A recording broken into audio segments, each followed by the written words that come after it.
Hola, ¿qué tal? Bienvenidos a Perlitas de Salud Mental. Hoy vamos a hablar sobre benzodiazepinas e hipnóticos no benzodiazepínicos. Quizás es una grabación un poco larga, es más bien un seminario o una clase, pero es que a mí me gusta hacer las cosas sin dejar ningún tipo de cabo suelto. Si quieren videos más cortos, por favor, díganmelo en los comentarios y desde ya los prepararé mucho más cortos. Bueno, voy a empezar por lo más difícil, lo que más me costó, que son los neurocircuitos. Pero gracias a que pude entender los neurocircuitos, pude entender todo lo demás. Los neurocircuitos que están propuestos para el receptor del GABA, que es es uno de los receptores del GABA, que es el neurotransmisor inhibidor por excelencia de nuestro sistema nervioso central, y sus agonistas como las benzodiazepinas y los hipnóticos no benzodiazepínicos, pero también del alcohol y los barbitúricos, en el restablecimiento del balance cortical excitatorio inhibitorio, requieren de todo un trabajo de todo el cerebro para que se compense de alguna manera, y particularmente el glutamato y el GABA se mantengan en una suerte de equilibrio. El glutamato es uno de los neurotransmisores excitatorios por excelencia, y ambos los tenemos ya desde etapas embrionarias. Así que, y filogenéticamente son muy, muy antiguos, o sea, están en animales filogenéticamente muy antiguos. ¿Qué es lo que pasa? El miedo y el estrés crónico disminuyen y generan atrofia de las dendritas de las neuronas piramidales glutamatérgicas, que abundan, por supuesto, en corteza cerebral y en el resto del cerebro, pero lo que más importa es la parte de corteza cerebral, porque los daños cognitivos que genera estar expuesto a miedo y estrés crónico son muy importantes, así como una disminución de los marcadores GABAérgicos de las interneuronas, conllevando a una menor función y niveles del GABA en la corteza prefrontal, que es la corteza prefrontal. Básicamente es lo que nos diferencia del resto de los mamíferos, lo que nos hace humanos, ¿no? Ese pequeño porcentaje que mutó de nuestro ADN fue para la codificación de esta corteza, que es una corteza de cognitiva, de asociación, sobre todo, sobre distintos tipos de cuestiones relacionadas con nuestra supervivencia y con nuestra inteligencia. La disfunción GABAérgica influye negativamente en el equilibrio excitatorio inhibitorio cerebral, comprometiendo la integridad de los neurocircuitos motores, cognitivos y límbicos fundamentalmente, lo que contribuye al desarrollo de trastornos de ansiedad y otros trastornos relacionados con el miedo y el estrés crónico, que ya los vamos a ver. Así que, ¿cómo hacemos para revertir todo esto? Bueno, con un agonista GABA, en este caso es un agonista GABA. Lo que podemos hacer es, de esa manera, restablecer ese desequilibrio excitatorio inhibitorio para que el cuerpo y el cerebro funcionen de manera apropiada y no haya daños en los circuitos ni motores, ni cognitivos, ni límbicos, ni tampoco en todas las estructuras cerebrales que están implicadas en cada una en sus distintas funciones, y por donde el glutamato y el GABA abundan. Bueno, acá tenemos una imagen. Voy a tratar de explicarla así más o menos para arriba, pero si no va a ser muy aburrido, pero donde vemos justamente, ¿no?, a la acción glutamato GABA en el circuito motor, cognitivo y límbico. Vamos a empezar por el motor. La corteza motora libera glutamato, que es excitatorio, y estimula a que el putamen libere por una vía indirecta, que es de 1, y por una vía directa, que es de 1, y una indirecta, que es de 2, la liberación del GABA, que van a actuar en definitiva sobre el globo pálido interno, el que va a liberar GABA, hasta el tálamo ventrolateral. Y por una cuestión de retroalimentación, va a liberar glutamato o GABA. Si libera glutamato, van a seguir la acción excitatoria, si es que ese glutamato, con el tiempo, ¿no? Con las distintas sinapsis, hace que el putamen me empiece a mandar glutamato, que el globo interno, el globo pálido interno me mande glutamato, y quedaríamos en un desequilibrio con un glutamato alto y un GABA bajo, lo cual, por ejemplo, es muy característico de las catatonías. Y se resuelven, por eso es que para las catatonías la primera línea de acción son las benzodiazepinas. Y justamente por todo esto, en una catatonía aguda, darle antipsicóticos puede agravar el problema, ¿no? Bueno, y es muy parecido a lo que pasa con la corteza cognitiva y límbica. También en la corteza cognitiva tenemos áreas de asociación que liberan glutamato.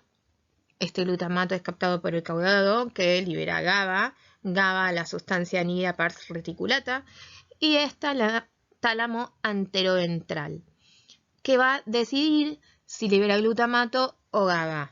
Entonces, si libera glutamato, va a terminar generándose con el tiempo un desequilibrio, y con el tiempo me refiero a que pueden llegar a ser minutos o horas o días, depende, porque está todo interrelacionado. Entonces me puede llevar a un mecanismo excitatorio si se libera glutamato y un mecanismo inhibitorio si lo que libera es GABA. En el circuito límbico tenemos la corteza límbica, que libera glutamato, es capturado por accumbens. El núcleo accumbens libera GABA hacia el globo pálido ventral, y libera GABA inhibitorio hacia el tálamo dorsomedial. El tálamo está compuesto por distintos sectores, como pueden ver, sobre los que actúa el glutamato o el GABA y ejerce sus efectos. Pero la cuestión es que por retroalimentación positiva, de vuelta, si me libera glutamato, mantengo lo excitatorio, y si me libera GABA, mando lo inhibitorio. Pero lo que yo necesito siempre es encontrar un equilibrio, ¿sí? Lo de la dopamina, que ven tanto estos que están en los rectangulitos verdes, es porque más allá que están involucrados los circuitos de recompensa dopaminérgicos, esto hace que se divida justamente en algunos casos en que sea un mecanismo indirecto, y en otros casos un mecanismo directo para llegar a la respuesta, ¿sí? Bien. Vamos a hacer un poquito de historia. Antes de que empezaran a sintetizarse las benzodiazepinas, más o menos en 1950, ¿qué es lo que se usaba? El alcohol. Se usaba el alcohol, y a partir del siglo XX empezaron a usarse los barbitúricos para el tratamiento de la ansiedad, los inductores del sueño, sedación y antiepilépticos. El alcohol creo que se sigue usando para casi todo. Aún se usan los barbitúricos y el alcohol, pero el tema es que estos dos compuestos, familia de compuestos, porque hay distintos alcoholes y distintos barbitúricos, lo que hacen es abrir el ionóforo del receptor GABA en la membrana postsináptica, y hace que entren iones cloro lo suficiente y todo el tiempo hasta que se completa más o menos su vida media y pasa a metabolizarse y excretarse, los deja simplemente abiertos a esos canales. Por lo cual, esto es algo muy peligroso, porque así como no queremos tener una respuesta excitatoria, tampoco es bueno tener una respuesta inhibitoria donde pase GABA, GABA, GABA, GABA, porque se produce una hiperpolarización de la membrana y no se producen más, llega un momento que no se producen más potenciales de acción y no se transduce la señal y lo que lleva a muchísimas patologías, tanto psiquiátricas como neurológicas. A diferencia de otros fármacos, el uso continuado de los barbitúricos no crea tolerancia en el cuerpo, por lo que resultan muy adictivos y de no regularse la dosis adecuadamente son letales. Tenemos, por ejemplo, cuando empezaron a ponerse de moda el uso de los barbitúricos, como pueden ver acá el Veronidia, de alguien que lo empezó a sintetizar y es un italiano. El Veronidia viene en honor a Verona. Es un asociado entre un barbitúrico y sustancias fitoterapéuticas que actúan como el barbitúrico, como por ejemplo la pasiflora, la valeriana, tilo, melisa.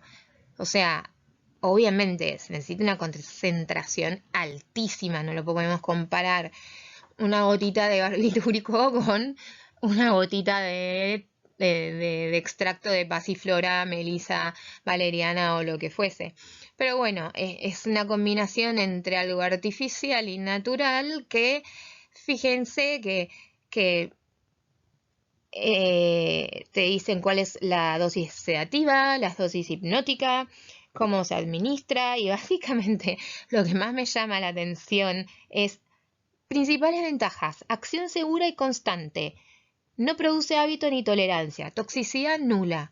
No sé si les suena eso un poco a las vacunas, ¿no? Que están hoy, no es que sea antivacuna, pero esta cosa son medicamentos que se lanzan al mercado y donde está todo perfecto y después de repente empiezan a caer con el tiempo casos graves, colaterales y con efectos adversos bastante feos. Y otros que directamente terminan en muerte, como ha pasado, por ejemplo, con la actriz Marilyn Monroe y otras actrices y actores y cantantes y famosos y no famosos y ricos y no tan ricos que han accedido a dosis de barbitúricos que en definitiva han acabado con su vida al mantener los iones cloro entrando sin cesar a la célula e inhibiéndote el sistema nervioso central, se te causa una depresión cardiovascular y lo cual te lleva a la muerte. En realidad una depresión de todo el sistema, de todos los sistemas del cuerpo. Así que por eso es que a partir de 1950, con el descubrimiento de la primera benzodiazepina, el clordiazepóxido y sus derivados, que son ramificaciones diferentes, cambios en las ramificaciones del clordiazepóxido y variantes en donde están los nitrógenos, que pueden ser 1,4 o 1,5. Ya lo vamos a ver ahora cuando veamos benzodiazepinas. O sea, difiere si se me agrega un grupo alcohol, 1H, un grupo amino y así sucesivamente. Y vamos teniendo distintas drogas a partir de esa droga madre inicial que fue comercializada por Roche y por la cual dejaron de usarse los barbitúricos porque tenían realmente efectos colaterales adversos bastante serios y la tasa de letalidad era muy alta si los usabas mal. Y la gente por ahí, así como hoy en día pasa que, no sé, alguien o ni siquiera por intento de suicidio le agarra un ataque de pánico y se toma un blister de alguna benzodiazepina, de clonazepam, de alprazolam, lorazepam, lo que fuese. Bueno, en este caso no pasa nada, o sea, por lo general son bastante seguras, pero si vos te tomas un blister de barbitúricos o 40 pastillas como hizo Marilyn Monroe, acabas muerta.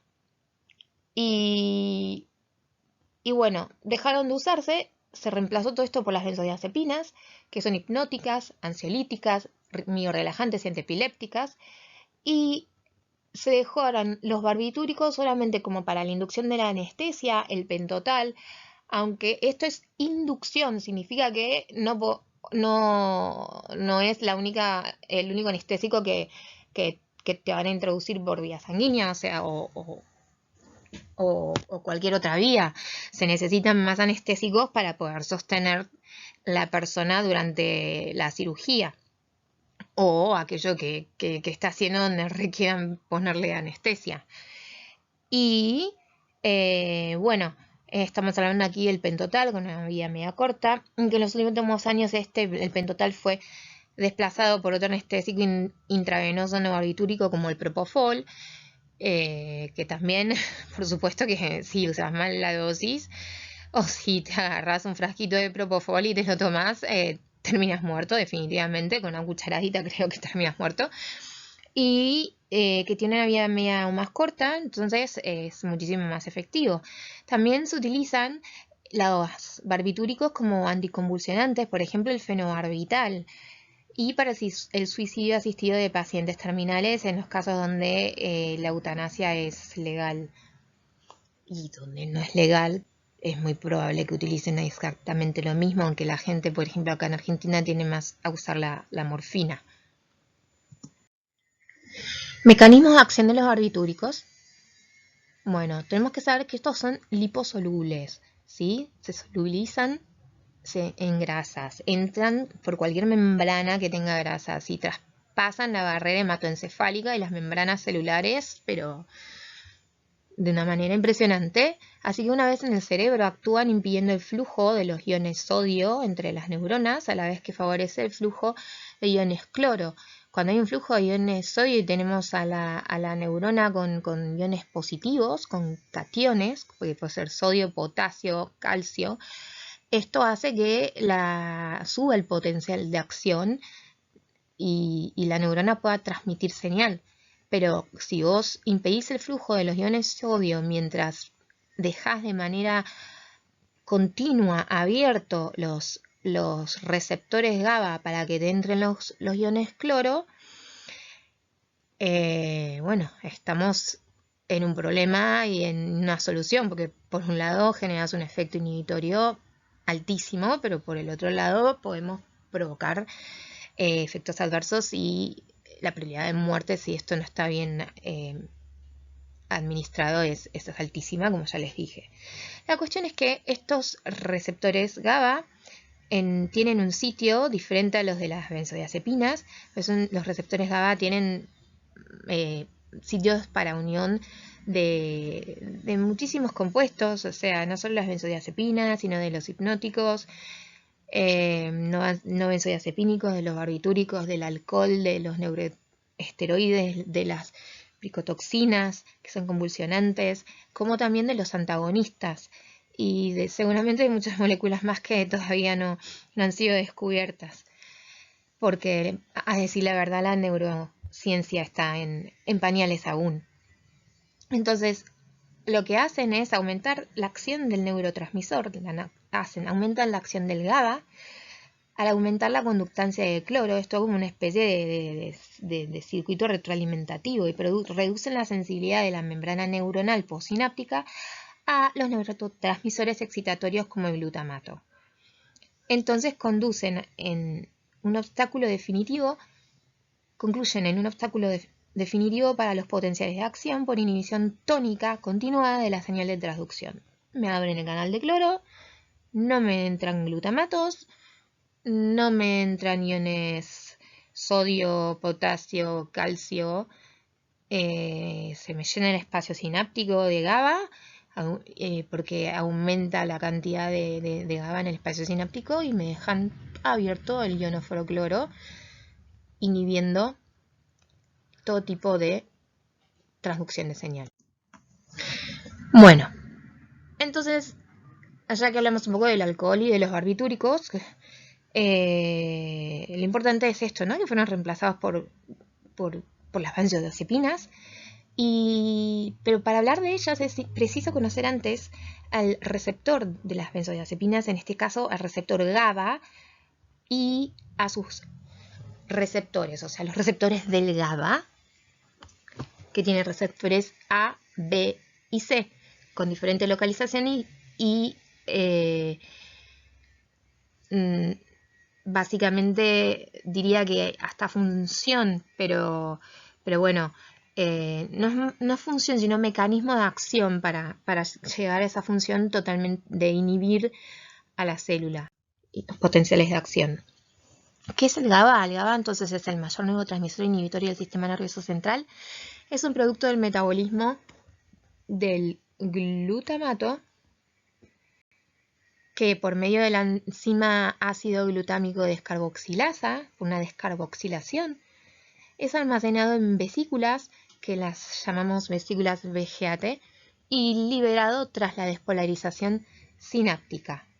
Entonces, una vez la neurona postsináptica se une al GABA y hace que este receptor me produzca una disminución de los potenciales de acción hasta llegar a una hiperpolarización de las células. También el GABA puede ser capturado desde el espacio sináptico por una interneurona, que en este caso son los astrocitos, son células gliales, son células de defensa, ¿no? del sistema inmunitario cerebral. Y son, bueno, transportados e internalizados en unas enzimas específicas que se llaman GAT, bueno, tanto en los astrocitos como en la neurona presináptica, donde se produce una recaptación. Entonces, una vez internalizado ese GABA por los receptores GAT, son transportados a la mitocondria, acá no lo tengo dibujado, pero bueno, que es una organela dentro de la célula, que es la que produce oxígeno, ATP, etc. Y está comprometida en todo esto que es el ciclo de Krebs. Y las proteínas transportadoras llevan el GABA, se cataboliza de succinato a alfa-acetoglutarato. Y una vez fuera de la mitocondria, ese alfa-acetoglutarato puede o bien convertirse en glutamina por un proceso de transaminación o convertirse en glutamato, ¿sí? O sea, todo depende de muchísimos factores, por lo cual ven que es hiper importante mantener ese famoso equilibrio entre el glutamato y el GABA. Bueno, como les dije antes, había 3 receptores de GABA, es el GABA A, GABA B y GABA C. El GABA A es un receptor ionotrófico. Está compuesto es una glicoproteína pentamérica, significa que está compuesto por 5 subunidades. Ionotrófica porque permite que pasen iones, en este caso el cloruro y en menor cantidad el bicarbonato, transmembrana, que puede localizarse en la membrana postsináptica o de forma como se presentan todos los receptores, o sea, o de forma no es interna, ¿no? Pero, o sea, ahí en la membrana presináptica, o si no, puede ser de una forma extrasináptica. Bueno, y acá tenemos, como pueden ver, está súper chiquitito, pero podemos ver que, por ejemplo, el sitio de unión de las benzodiazepinas está entre la subunidad alfa y gamma, el de los agonistas el de los antagonistas en la subunidad alfa, que los barbitúricos y el alcohol se unen a la subunidad beta. Y después tenemos los lugares también de unión de otro tipo de moléculas, como dije, los convulsivantes o los neuroesteroides. Y desde ya los medicamentos para cuando hay una sobredosis, poder revertir todo este estado. El receptor GABA B es un heterodímero, está compuesto por la subunidad beta 1 y la subunidad beta 2, que lo que hace es inhibir una enzima y a través de esta varios sistemas efectores inhiben la entrada de calcio y facilitan la entrada de potasio. ¿Sí? El receptor GABA B funciona entonces a través de un sistema de segundos mensajeros por medio de una unión a un acople a una proteína llamada G. Entonces acá podemos ver la diferencia, ¿no? El GABA A permeable a cloro y el GABA B es metabotrópico que al unirse a las proteínas G se pueden dividir en distintos receptores que son los receptores kainato, AMPA y NMDA. ¿Sí? Después tenemos los receptores GABA-C, que son una superfamilia de canales iónicos que están activados por ligando, que incluyen el receptor nicotínico de la acetilcolina y receptores de la glicina, que es otro aminoácido, de la serotonina, pero que están más bien a nivel periférico, así que no vamos a hablar tanto de los receptores GABA C, tampoco vamos a hablar mucho de los receptores GABA B, sino que nos vamos a concentrar en nuestro receptor GABA A, justamente porque estamos hablando de las benzodiazepinas. Y tipos de receptores GABA A. ¿Se acuerdan que les dije que había algunos que eran sinápticos? Y en otro caso tenemos los receptores extrasinápticos, que estarían más o menos por acá y por acá. ¿Y de quién depende eso? Depende o sea, de la constitución, cómo se constituye ese pentámero por subunidades alfa, beta y gamma, y hay otras subunidades un poquito más raras que también pueden estar. Y acá, bueno, lo mismo. Entonces tenemos una combinación muy importante, ¿no? O sea, de subunidades que dan lugar a estos receptores A, que en el caso de ser sinápticos lo que hacen es mediar la inhibición fásica.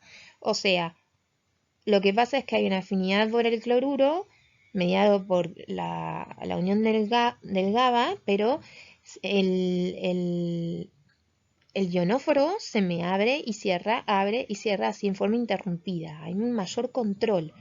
De ahí que las benzodiazepinas y los hipnóticos no benzodiazepínicos son más seguros que el caso de los barbitúricos y los alcoholes, donde estos receptores extrasinápticos median la inhibición tónica, o sea, dejan abierto el canal. Y ya cuando llegan a ni siquiera permitir que el glutamato pueda ejercer su acción y aumentan en el espacio sináptico tanto el GABA, ya directamente llegan a un nivel de inhibición que si no se controla puede llegar a ser mortal. Bueno, entonces nuevamente hablamos de las subunidades del receptor ionotrófico GABA A, que hay 6 alfa, 3 beta, 3 delta, 3 gamma, perdón, una delta, una epsilon, una pi, una zeta. O sea, imagínense todo el tipo de combinaciones que puede haber, ¿no? Pues todo esto, todas estas combinaciones, o sea, no sé la fórmula matemática, pero básicamente da lugar a cualquier cantidad de variantes. Dicen que hay 14 variantes, pero a mí no me cierran los números, o sea, tienen que haber muchísimas más variantes, porque tengo la verdad que mucho potencial ahí para combinar y generar distintos receptores. Sin embargo, la isoforma de receptor GABA más abundante del cerebro contiene las variantes en el siguiente orden: alfa 1, beta 3, gamma 2, alfa 1, beta 3, de forma casi simétrica alrededor de un canal central del ion cloruro. Se observó que la subunidad puede ser sustituida por otras subunidades como delta, epsilon, pi, zeta, según su localización.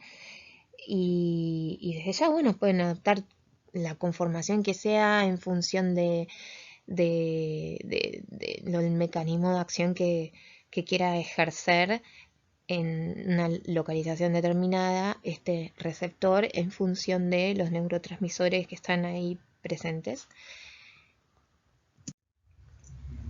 ¿Qué es una benzodiazepina? Bueno, es un anillo de benceno que está unido a otro anillo de 7 miembros heterocíclicos llamado diazepina.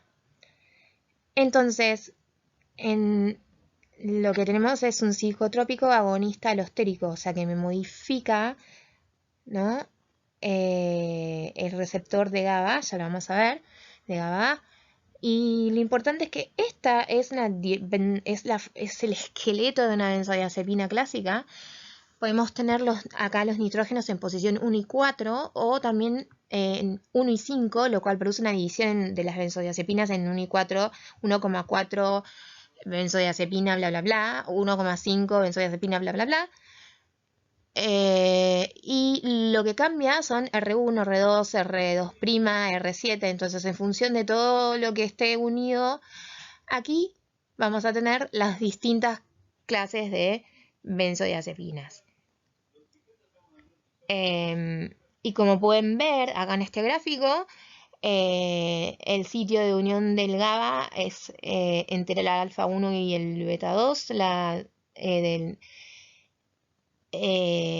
alfa 1 y beta 2, y de la benzodiazepina entre alfa 1 y gamma 2 o gamma 3. perdón, gamma 1 y gamma 2. Y el GABA entre alfa 1 y beta 2, y si no, alfa 1 cuando estamos ante la presencia de un beta 3. Unido al receptor de membrana GABA, en el sitio específico de las benzodiazepinas, se abre ese canal de cloro de manera fásica, o sea, de manera interrumpida, mediante un mecanismo GABA dependiente. O sea, primero se me tiene que unir el GABA y después me voy a unir a benzodiazepina para que se abra ese canal de cloro. Y lo que se produce, por supuesto, es una inhibición del potencial de acción y una hiperpolarización neuronal según la vida media de cada una de esas benzodiazepinas. Por eso es que si yo quiero producir un efecto hipnótico, tengo que buscar benzodiazepinas de una vida media corta. Si yo lo que quiero es un efecto miorrelajante, una benzodiazepina de vida media larga.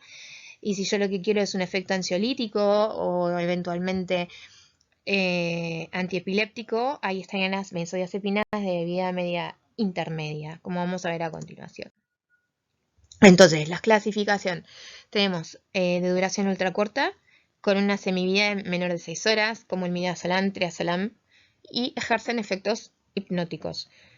Después están los compuestos de duración corta, como el lorazepam, oxazepam, temazepam, alprazolam, que tienen efectos hipnóticos y ansiolíticos. Los compuestos intermedios con una semivida entre 12 y 24 horas ejercen, como por ejemplo el clonazepam, el flunitrazolam, ejercen efectos hipnóticos, ansiolíticos y antiepilépticos. Y los compuestos que tienen una vida media larga, como el diazepam, el flurazepam, el bromazepam, que es mayor a 24 horas, y en el caso del diazepam creo que llega hasta más o menos, puede llegar a las 100 horas, depende del metabolismo de cada persona, ejercen efectos hipnóticos, ansiolíticos, antiepilépticos y miorrelajantes. Mecanismo de acción. Bueno, el sitio de unión específico de las benzodiazepinas en el receptor GABA es llamado un sitio de unión benzodiazepínico y está constituido de manera principal por el aminoácido histidina en la posición 101 de la subunidad alfa 1. O sea que, además de tener que ligarse a la subunidad gamma, en la subunidad alfa 1 ellos tienen que reconocer la benzodiazepina, este aminoácido histidina, si no, no se une la benzodiazepina. Y bueno, lo mismo pasa con los sitios homólogos en las demás subunidades alfa 1. Entonces se produce un acoplamiento de las benzodiazepinas a su sitio de unión en el receptor GABA que genera un incremento en la frecuencia de apertura del canal cloruro con respecto a cuando el GABA estaba solo en presencia únicamente del GABA. O sea, necesitamos que se nos une el GABA, que la benzodiazepina se una a la subunidad alfa 1, que tenga el aminoácido histidina en la posición 101 y que además a unión con la subunidad gamma para poder de esta manera ejercer su mecanismo de acción. Que desde ya dependerá de muchas cosas, pero una de las más importantes es su vida media, como acabamos de ver, para obtener desde efectos hipnóticos hasta efectos básicamente ansiolíticos y antiepilépticos y miorrelajantes. Y lo que hacen las benzodiazepinas es potenciar el efecto del GABA sobre sus receptores ionotróficos, o sea, lo que permite una mayor entrada de ion cloro a las neuronas, favoreciendo la hiperpolarización de su potencial de membrana. La neurona se vuelve menos susceptible a los estímulos activadores, menos excitable, pasa lo mismo como con el alcohol y los barbitúricos, se vuelve menos susceptible al glutamato u otros activadores y se produce un estado de inhibición neuronal. Entonces, de vuelta, esto es un mecanismo mediado por GABA. Cuando el GABA actúa solo, se produce una inhibición neuronal, pero no es lo mismo que si a esto le agregamos una benzodiazepina. ¿Pero por qué usaríamos una benzodiazepina? Bueno, porque cuando tenemos un desequilibrio excitatorio-inhibitorio en alguno de los circuitos, entonces hay que administrar un psicofármaco. O hay gente que lamentablemente, bueno, recurre al uso del alcohol como sustancia de abuso. Consumo y de esa manera lograr ese efecto inhibitorio para bajar el acelerete en las cortezas motora, límbica y cognitiva. El efecto de las benzodiazepinas sobre el receptor GABA se conoce como una modulación alostérica, que ya se había mencionado antes, porque modifica la disposición tridimensional del receptor. O sea que este receptor de alguna manera es como que se cierra y se abre, potenciando esta ingreso fásico de los iones cloruro por la acción del GABA. Entonces, ¿en qué las utilizamos en la terapéutica psiquiátrica? Bueno, como hipnóticos y ansiolíticos se la usan todo el DSM-5. O sea, todas las enfermedades psiquiátricas, incluso enfermedades que no son psiquiátricas, que son más bien neurológicas o neuropsiquiátricas, como cuando hablamos de un Alzheimer, un Parkinson o demencias. Cuando queremos un efecto hipnótico, ansiolítico y medio relajante, que vamos a utilizar las benzodiazepinas de vía media intermedia, se utilizan más que nada para el trastorno de ansiedad, trastorno de ansiedad generalizada, trastorno depresivo mayor, la depresión atípica, el estrés postraumático, el trastorno obsesivo compulsivo, fobias, donde ven que todos los gatilladores básicamente son estrés y miedo, ¿no? Que la primera estructura cerebral que las percibe es la amígdala cerebral, ¿no? Frente al miedo particularmente, se genera todo un mecanismo de acción cerebral que hace que intervengan GABA, glutamato, por supuesto también los demás neurotransmisores.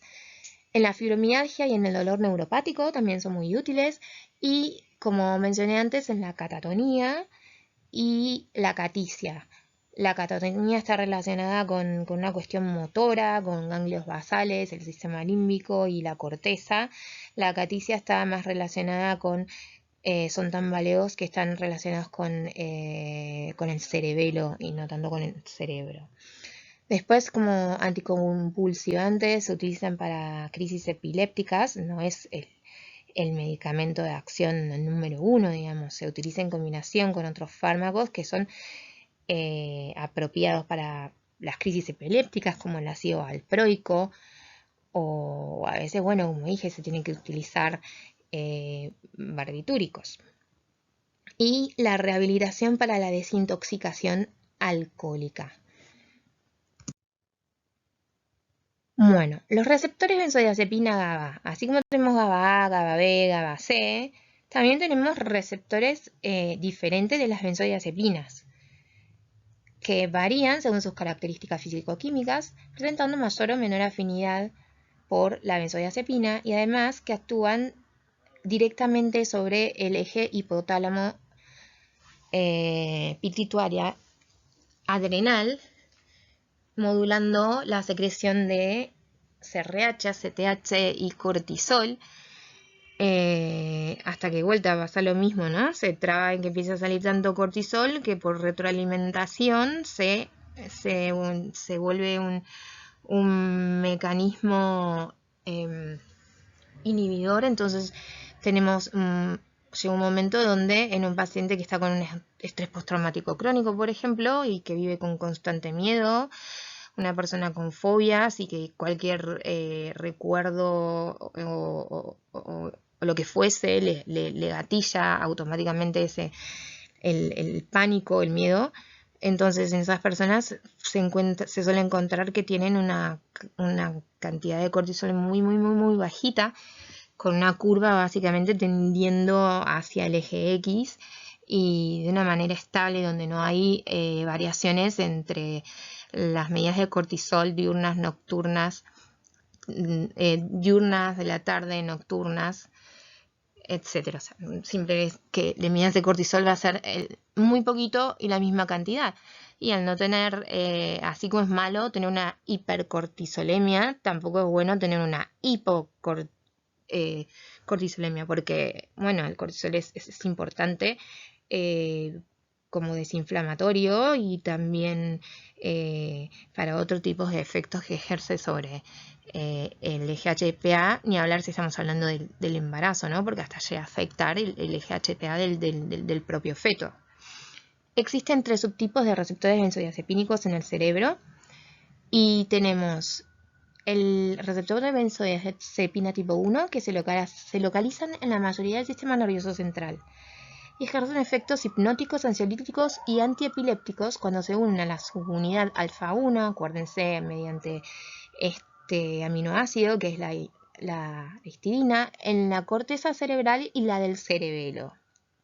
Después, independientemente de que se encuentren en todo el cerebro, tienen como una mayor afinidad ahí a la corteza cerebral y el cerebelo. Las benzodiazepinas tipo 2 se localizan en el cerebelo, la corteza cerebral, en el sistema límbico, básicamente en el hipocampo y en la médula espinal. Y ejerce efectos cuando se une a la benzodiazepina, y estos BDZ1, BDZ2 están dentro de la subunidad alfa 1 o en este caso alfa 2 de los GABA, ¿no? Según su conformación y según si estén en un espacio extrasináptico o sináptico.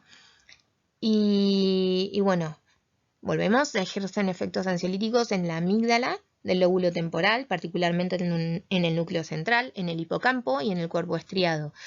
Por lo cual, a veces encontramos modificaciones, ¿no? en el tamaño de la amígdala o del tipo de células, del tipo de neuronas que están en la amígdala cuando están expuestas a un miedo constante, ¿no? A una persona, por ejemplo, que tiene un TOC con rumiaciones que le causan temor, tenemos una amígdala hecha pelota, chicos. Y el hipocampo está asociado también a problemas de memoria, no porque se unen las benzodiazepinas, sino porque el miedo produce eso, ¿no? Que es una forma de autoprotección. Y bueno, y el cuerpo estriado, parte de ganglios basales, que es lo que nos produce los temblores a veces cuando tomamos benzodiazepinas. Bueno, y la cuestión es que bueno, estas benzodiazepinas 1 y 2 son las que forman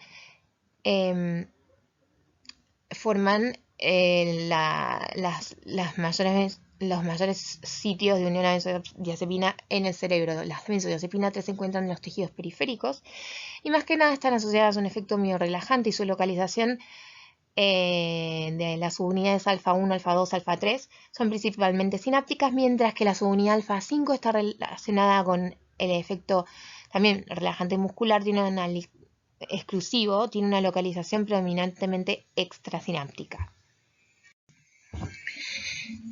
Bien, efectos adversos. Bueno, todos los medicamentos tienen efectos adversos, no solo los psicofármacos, todo, incluso las sustancias naturales, ¿no?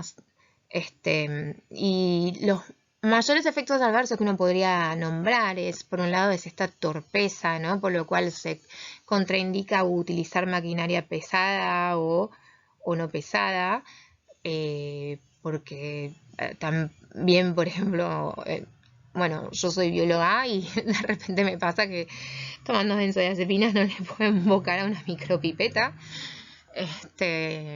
como efecto adverso, así que me dedico a la biología teórica. Y bueno, otro de los problemas es la somnolencia, pero todo también tiene que ver porque si uno hace antes un estudio farmacogenético, que bueno, acá en la Argentina por ahora son muy caros y con este tema de la pandemia están difíciles de que uno pueda acceder a ese tipo de estudios. La cuestión es que uno va probando las benzodiazepinas, es una cuestión de prueba y error, como con cualquier otro psicofármaco. Así que, por supuesto, si es un psicofármaco que te va a tener sedada todo el día, habrá que modificar la dosis o a lo sumo cambiar el psicofármaco. Y acá tenemos en el tercer caso, es en caso de los tambaleos, de la acaticia, ¿no? Por el efecto sobre el cerebelo. Y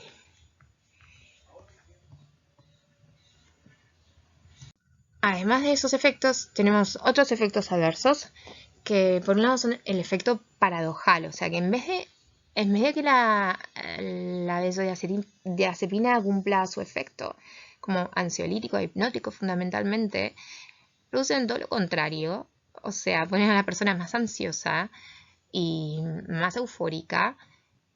O a veces pasa que hay benzodiazepinas que están indicadas y están mal indicadas, entonces se llegan a una vía media antes de que se produzca el efecto ansiolítico, hipnótico, miorrelajante o antipiléptico, por lo cual se produce este tipo de efectos paradojales. Después hay reacciones de hipersensibilidad, ¿no? Porque a diferencia de los barbitúricos, el cuerpo sí genera tolerancia a las benzodiazepinas, como las hace al alcohol, y por vía intravenosa rápida pueden producir una hipotensión y despresión cardiorrespiratoria, así que normalmente se ingieren por vía oral o sublingual, y desde ya producen adicción. La adicción te lleva a un estado de abstinencia, y la abstinencia, cuando querés contrarrestar la adicción, es una sensación muy, muy desagradable, por lo cual es muy fácil caer de vuelta en la adicción, pero esa adicción después nos puede llevar a una resistencia a las benzodiazepinas. Y en ese caso hay que tomar medidas quizás drásticas, como por ejemplo ya empezar a utilizar antipsicóticos atípicos, porque no hay benzodiazepina que funcione para generar los efectos que se necesitan.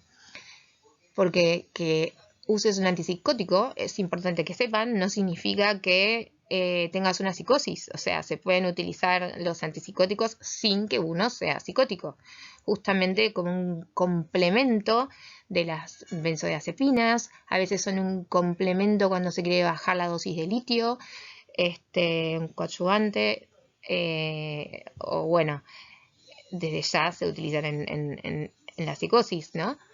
¿Y qué es lo que vemos? Bueno, acá tenemos en este gráfico, vemos cómo están en las vesículas los neurotransmisores GABA, se liberan, van al espacio sináptico y luego son captados por los receptores GABA A extrasinápticos y sinápticos, produciendo su inhibición neuronal, ¿no?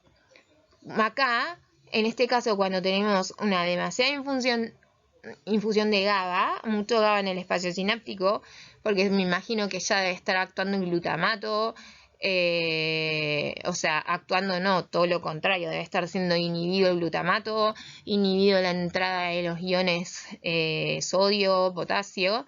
Entonces, y si fuera también calcio, que lo vamos a ver más adelante. Entonces lo que pasa es que al unirse el GABA, el cloro entra al opabote. ¿Y qué pasa en un periodo de abstinencia?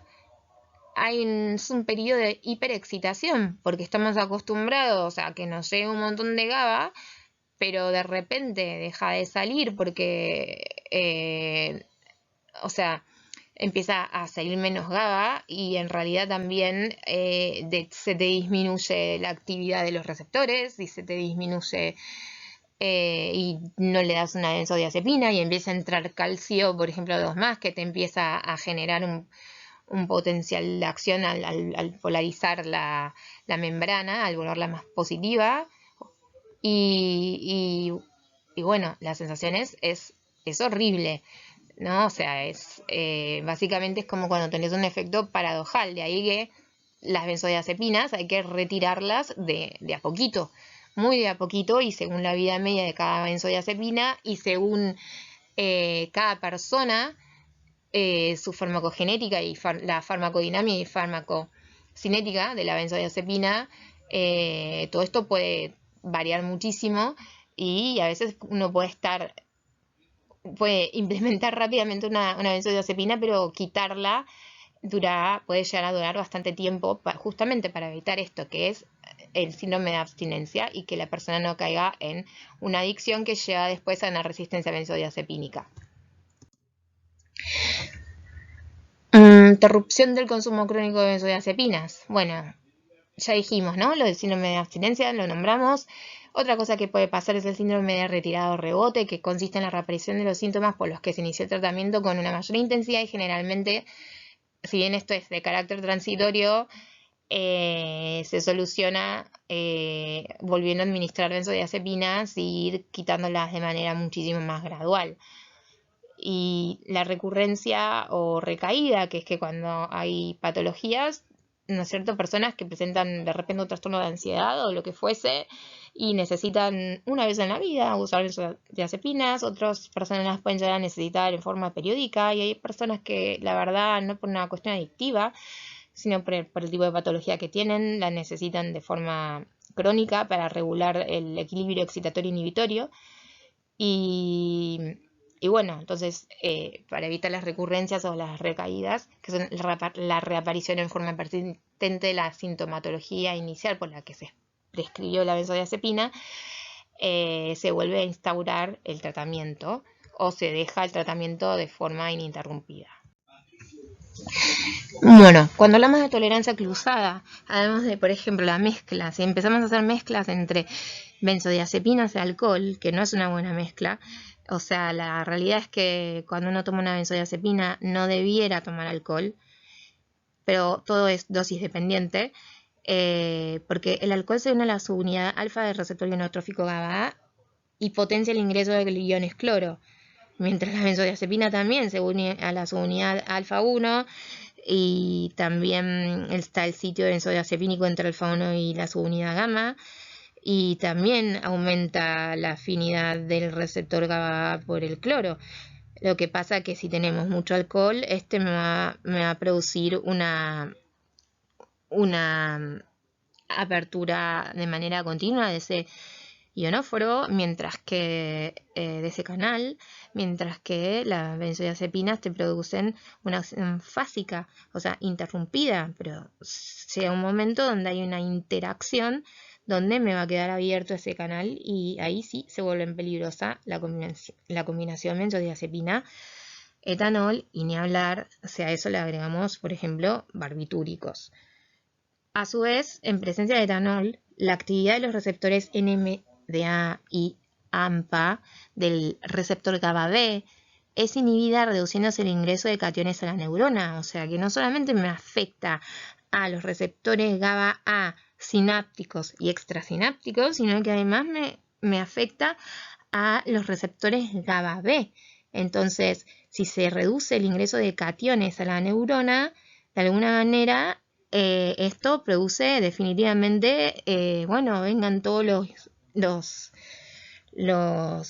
iones de polaridad negativa y va a terminar en que quede abierto ese canal de cloro de manera ininterrumpida, por lo cual la transducción de la señal disminuye, pudiendo detenerse y provocar la muerte si se combina con otros agonistas del receptor de GABA, como dijimos antes, los barbitúricos, neuroesteroides, picotoxinas, convulsionantes. El metabolismo, como casi todo psicofármaco, es hepático. Me pasa que hay metabolismo fase 1 y fase 2, lo cual también hace que después uno diga, bueno, ¿qué le doy al paciente? Si tenemos el caso de un paciente que tiene una hepatopatía o que a un paciente pediátrico o un paciente de geriatría, donde ya ya sea por inmadurez o por justamente, ¿no? Porque el hígado ya no funciona como corresponde, como en una persona joven o en un adulto que no tiene una hepatopatía. Entonces ahí necesitamos mandar benzodiazepinas que sean conjugadas y formen metabolitos inactivos que se eliminan luego por la orina. En el resto de las personas podemos utilizar las benzodiazepinas que forman metabolitos activos mediante la oxidación-reducción de la benzodiazepina mediada por el famoso citocromo P450, que media todo lo que tiene que ver con estas acciones, acciones de oxidación-reducción, entre otras, de todos los psicofármacos prácticamente. Y bueno, y sus enzimas microsomales, CYP3A4 y CYPC19. Entonces, como dije, esto es afectado por la edad, hepatopatía, sepsis. En esos casos tenemos que elegir drogas con metabolismo hepático de fase 2. Y la excreción es el 90% renal de metabolitos hidroxilados y conjugados glucurónidos.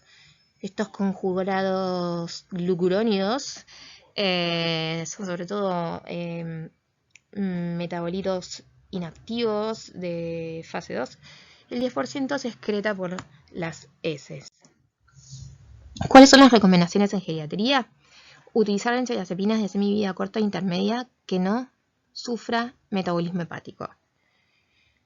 Evitar benzodiazepinas de vida media larga por el riesgo de sedación diurna, porque esto puede provocar, como ya dijimos, algunos temas así motores, donde la persona puede tambalear o está más torpe.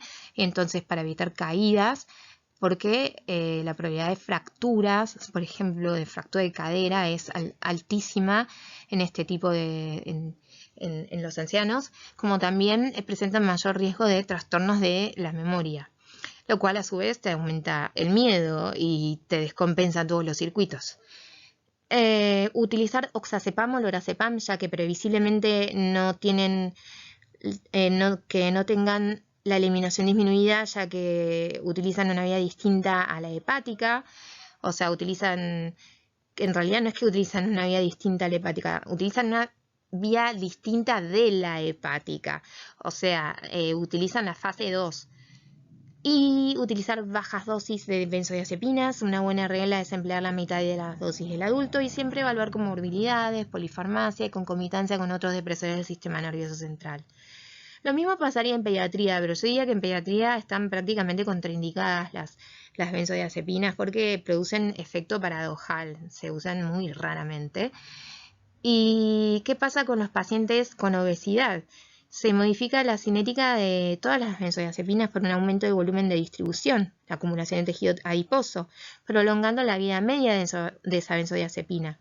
Entonces ahí tenemos que calcular de manera diferente la dosis de benzodiazepina y qué benzodiazepina vamos a administrar. Lo mismo pasa en las embarazadas, ¿sí? Las embarazadas, el volumen de distribución cambia conforme va pasando el embarazo, pero en este caso, si no sufren de síndrome metabólico, es como que se va diluyendo conforme avanza el embarazo, la acción de la benzodiazepínica, entonces es necesario aumentar quizás la dosis en el último trimestre. Hay muchísimos autores que dicen que esto está contraindicado en embarazo y lactancia, pero la realidad es que son psicofármacos seguros y, como siempre digo, es preferible la introducción de un psicofármaco a que la persona esté expuesta, y el feto por supuesto, a la acción de cualquier tipo de enfermedad mental, sobre todo cuando uno es una enfermedad mental que está relacionada con el miedo, con el estrés, y se desajustan el eje HPA y se te desajusta todo en el cuerpo, digamos, porque se interfieren los circuitos motores, límbicos, de corteza y otros más. Está todo unido, ¿no? Se llama, a esto se le llama psiconeuroinmunoendocrinología, donde ahora también vemos que hay una asociación entre el microbioma o la microbiota del intestino y el cerebro, y lo mismo con la piel. O sea, está todo interconectado.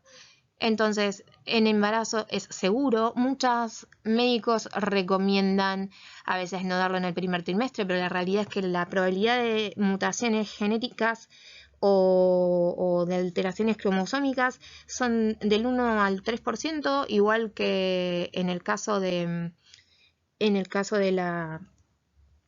azar, por lo cual la instauración es preferible clonazepam, en este caso una benzodiazepina de vida media más larga, aunque muchos obstetras recomiendan más el alprazolam, es segura. Lo mismo, hay todo un tema con la parte después en el tercer trimestre. Si uno discontinúa la benzodiazepina, esto tiene que ser súper regulado, porque si no producimos un efecto de abstinencia y de rebote y de recaída. Entonces es en el que no solamente afecta a la mamá, sino que afecta al feto, o puede pasar que después afecte al neonato, produciéndole un síndrome de abstinencia perinatal o una toxicidad perinatal. Por eso es que nosotros aconsejamos, dado que son drogas que se pueden dar durante la lactancia, aunque se prefieren más las de vida media corta, o si no evitar picos plasmáticos. Entonces, por ejemplo, en una droga de vida media larga como un lorazepam, damos menos dosis cada X cantidad de horas, como si fuera un antibiótico que se administra cada 8 horas, en este caso por ahí cada 6. En ese caso, la consideramos totalmente seguro para para los lactantes, porque el pasaje a leche materna, si bien todos los psicofármacos pasan a leche materna, es mínimo, es menos del 10%, y la realidad es que no le hace ningún tipo de efecto negativo a esa persona en neurodesarrollo por toda la evidencia científica revisada por pares, etcétera, etcétera, que hay, donde la verdad es que no se constatan ni problemas de la conducta, ni problemas de malformaciones macroscópicas ni microscópicas. A lo sumo, nosotros en particular hemos visto algunos temas como déficits así neurosensoriales, o sea, nenes que por ahí requieren tratamiento psicomotriz o de terapia ocupacional, pero son nenes absolutamente normales que con un poquito de tratamiento salen y se desarrollan, pero con total naturalidad, siendo nenes sanos, inteligentes y con una mejor poda neuronal cuando llega el momento de la adolescencia, ¿no? Donde está toda esta revolución hormonal y se produce la poda, quedando los circuitos que más se usan. Las interacciones farmacológicas, desde el punto de vista farmacocinético, están las que aumentan la concentración de benzodiazepina y disminuyen la concentración de benzodiazepina. Entonces, si mezclamos la dioxina, un tricíclico, los IRS, ¿no? Los antidepresivos, inhibidores selectores recaptadores de la serotonina, o por ejemplo acá tenemos el ketoconazol, que el ketoconazol es un agente antimicótico, el omeprazol es un antiácido, los beta bloqueantes que se utilizan por ejemplo para el temblor esencial o los anticonceptivos van a aumentar la concentración de benzodiazepinas. Eso hay que tenerlo en cuenta, o sea, con una administra, bueno, ¿qué otras drogas indicas una benzodiazepina, qué otras drogas estás tomando? Para poder calcular bien la dosis y qué benzodiazepina darte. Y los que disminuyen la concentración de las benzodiazepinas son otros aminoácidos diferentes al omeprazol, la carbamazepina, la levodopa que se utiliza en el Parkinson, la cafeína, el tabaco. O sea, si fumas y tomas mucho café, estamos en el horno. Es como que la benzodiazepina básicamente te está haciendo aguas. Pero también tenemos la parte farmacodinámica, donde aumentan los efectos depresores.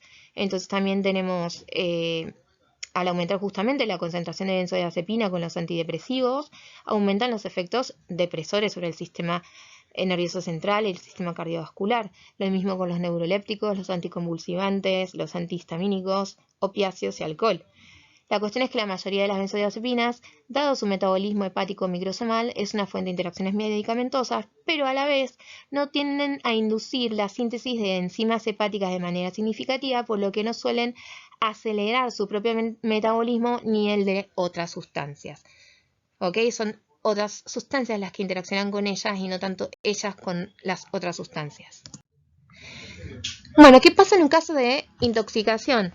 En un caso de intoxicación, por supuesto, lo primero que se procede es un lavado gástrico con carbón activado dentro de las primeras 3 horas y se usa un antagonista que es el flumacenilo, que es un antagonista de todas las benzodiazepinas, sobre todo en los casos donde se hayan combinado con alcohol o algún otro tipo de sustancias que me va a hacer una inhibición tónica del receptor GABA. El cuadro suele revertirse a las 24 horas y es muy raro que se produzca una intoxicación con benzodiazepinas, produciendo la muerte de una persona. O sea, básicamente te puedes bajar una caja de benzodiazepinas, la vas a pasar requete mal, pero no te vas a morir. O sea, los que lo quieren utilizar para suicidarse, no se los aconsejo. Tampoco les aconsejo el suicidio, pero no soy quien para decir quién se suicida y quién no, porque hay que estar en los pies de esa persona a la hora de juzgar, así que no vamos a hablar de ese tema. La cuestión es que el flumacenilo actúa desplazando las benzodiazepinas de sus receptores, los benzodiazepina 1 y benzodiazepina 2, porque tienen una mayor afinidad que las benzodiazepinas, o sea, compite con ellas y se unen a sus receptores. Es un derivado imidazólico de las benzodiazepinas, con la posición en el nitrógeno 1 y 4, imidobenzodiazepina, ese es su nombre real. Y habla de su constitución química. Presenta una fijación a la albúmina del 50%, una vida media de eliminación de 5 minutos, es súper rápida, y un clearance plasmático de 0,92 litros por minuto. Y por último vamos a pasar a los hipnóticos no benzodiazepínicos, que son las famosas drogas Z. Se les llaman fármacos Z porque sus nombres, si no empiezan con Z, definitivamente tienen la Z en algún lado. Por ejemplo, acá tenemos la sopiclona con sus metabolitos activos, donde vemos acá, bueno, la Z N-desmetilsopiclona o sopliclona N-oxidasa, óxido, y se dividen acá en las estructuras que son parecidas a las benzodiazepinas, pero tenemos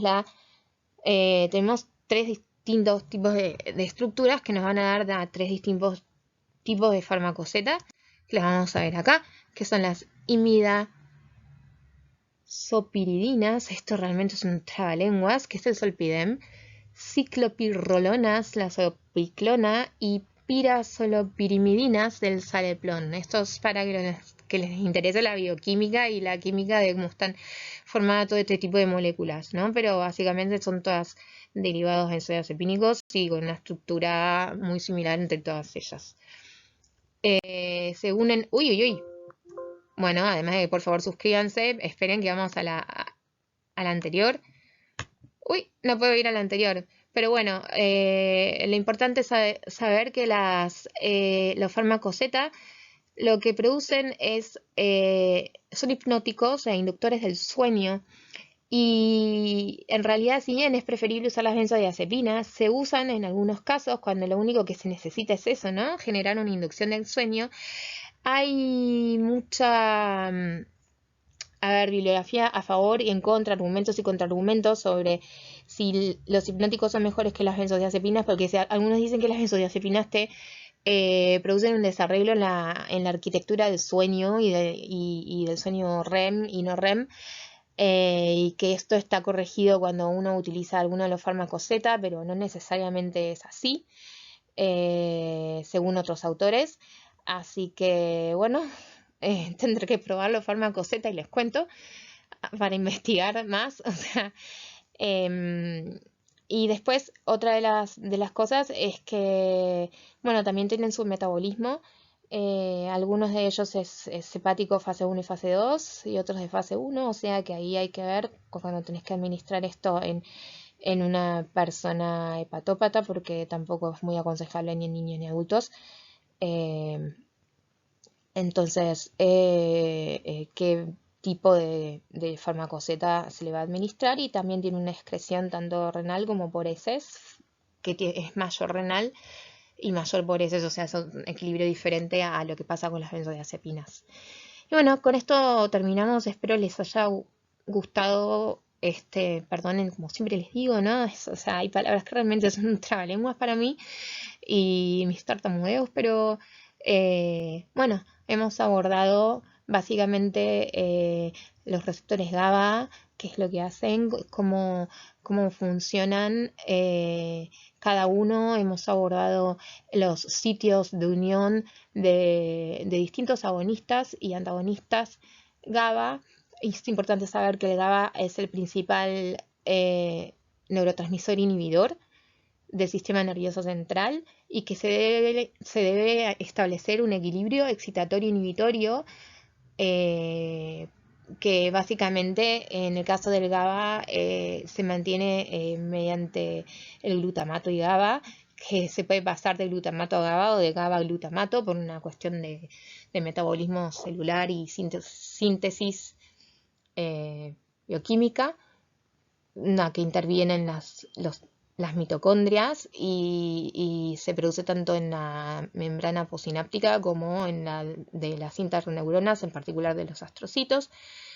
Y bueno, en el tema de la acción tónica que tienen el alcohol y los barbitúricos, por los cuales han dejado de utilizarse ahora, que es desde que se descubrieron las benzodiazepinas, que tienen una estructura similar que difiere en si el nitrógeno está en la posición 1 y 4 o 1 y 5 y que difieren en el tipo en que se une a las R y desde ya en la vida media, por lo cual nos va a permitir decir, bueno, si las quiero utilizar como hipnóticos o las quiero utilizar como ansiolíticos o como relajantes o antiepilépticos.